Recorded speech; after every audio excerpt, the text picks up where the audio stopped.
Բարի երեկո, հաստատ տեսած կլինեք շների, որոնք վազում են մեքենաների կողքով ու անիմաստ հաչում այդ մեքենայի անիվների վրա։ Իհարկե, շատ վարորդների դա դուր չի գալիս, նյարդայնացնում է, միգուցե անգամ մտահոգում, հանկարծ մեքենայի տակ չընկնեն, բայց որպես կանոն այն պահին, երբ մեքենան կանգ է առնում, այդ շները փախչում են։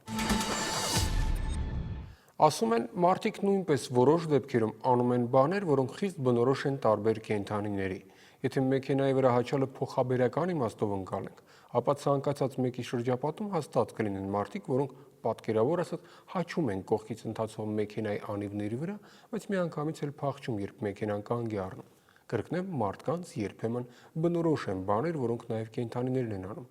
Բայց երբ նույն տրամաբանությամբ է շարժվում մի ամբողջ պետություն, դա երևի թե նորմալ չէ։ Այս գիշեր ադրբեջանական հատուկ ջոկատայինները հերթական անգամ փորձել են մեր դիրքերին մոտենալ, հաստատ ոչ բարեկամական այցով։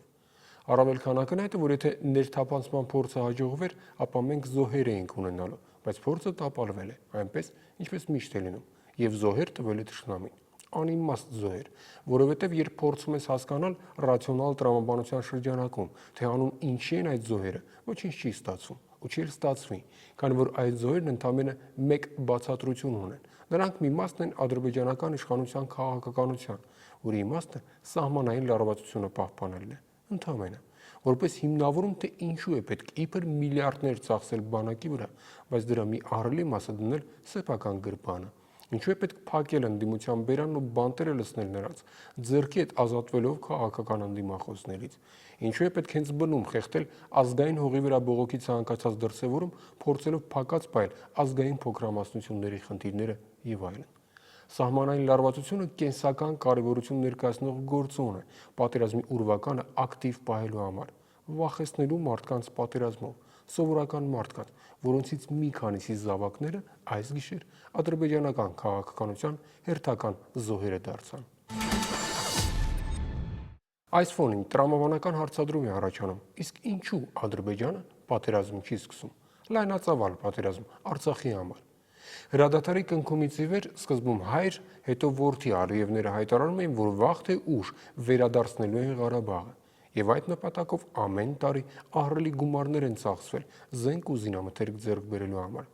Կարծեք թե այսքան տարվա ընթացքում ադրբեջանական բանակը այդքան միլիարդների պարագայում պետք է մոլորակի ամենահզոր բանակներից մեկը դառնալ։ Եվ սա այն դեպքում, երբ մենք մեր բանակին հատկացնում ենք անհամեմատ քիչ գումար, ինչը ենթադրում էր, որ ադրբեջանական եւ հայկական բանակները սպառազինության քանակի ու որակի առումով հիմա պետք է խիստ տարբեր մակարդակի վրա գտնվեին։ Իսկ ինչու Ադրբեջանն այդ պարագայում պատերազմ չի սկսում։ Ինչու է բավարարվում դիվերսիոն ներթափանցման փորձերով, որոնք գրեթե բոլորը տապալվում են։ Ավելի պարզ, ինչու է Ալիևը շարունակում անխուսափելի մահվան ուղարկել իր զինվորներին, հստակ գիտակցելով, որ նույնիսկ եթե նրանց ներթափանցման փորձը հաջողվի, տեսանելի որևէ օգուտ դրանից միևնույն է չի լինելու, բայց լայնածավալ պատերազմ ոչ մի կերպ չի սկսում։ Այստեղ է, որ զուգահեռներ են առաջանում հաղորդման սկզբի մեքենայի վրա հաչացող շների հետ։ Մեծ հաշվով, այսպիսի փորձերը, ինչպես արդեն ասվեց, որևէ արդյունք չեն տալիս։ Այնպիսի արդյունք, որն ինչ-որ կերպ կարող էր ազդել իրերի դասավորության վրա սահմանին եւ ավելին։ Ցանկացած այսպիսի հարձակում ստիպում է մեզ առավել զգոն լինել, առավել ուշադիր, առավել պատրաստված տեխնիկապես, իսկ ժամանակի ընթացքում նաեւ առավել փորձված։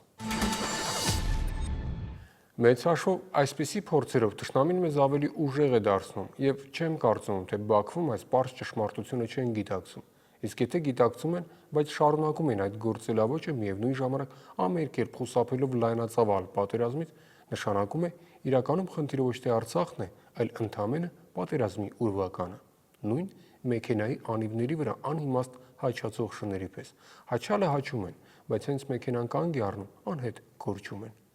Առողջ եղեք։